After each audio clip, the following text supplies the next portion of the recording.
महाभारत निःसंदेह भारतवर्ष की सबसे बड़ी त्रासदी है।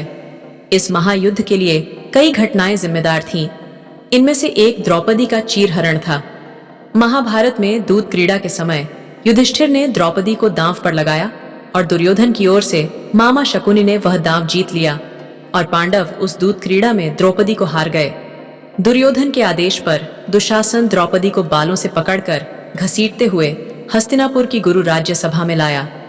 दुर्योधन ने दुशासन से कहा कि हे दुशासन, द्रौपदी को मैंने जुए में जीत लिया है, इसलिए अब यह हमारी दासी है। इसे घसीटते हुए ले आओ और मेरी जांघ पर बैठा दो। जब भरी गुरु राज्य सभा में द्रौपदी का अपमान हो रहा था, तब भीष्म पितामह, द्रोणाचार्य और विदुर जैसे न्यायकर्ता और महान लोग भी बैठे थे, लेकिन वह सिर्फ मुंह झुकाए और मौन थे।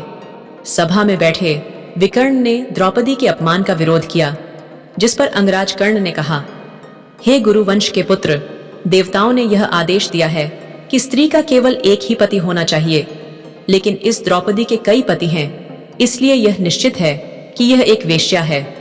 मेरा विचार है कि उसे एक ही वस्त्र में, यहाँ तक कि नग्न अवस्था में भी सभा में ले आने पर कोई पाप नहीं है।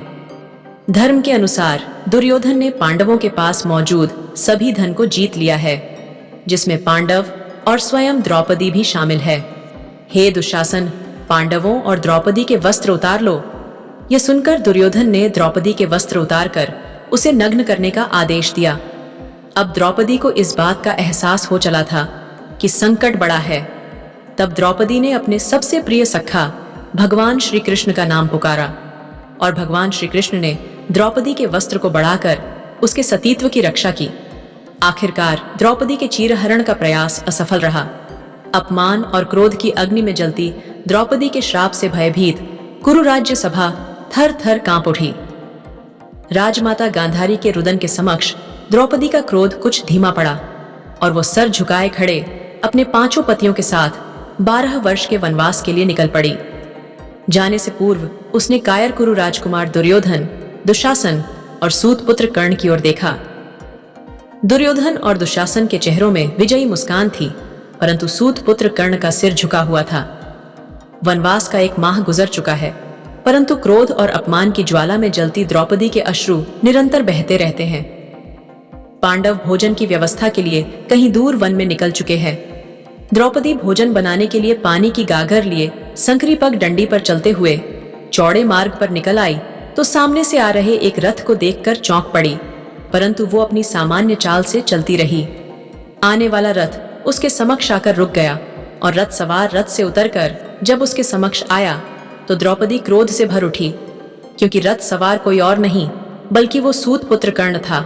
प्रणाम देवी। कर्ण द्रौपदी के समक्ष झुककर बोला। तब द्रौपदी बोली, मुझे एक सूत पुत्र का प्रणाम स्वीकार नहीं है। तू इस वन में क्यों आया है? क्या तुझे अपने प्राणों का भय नहीं है?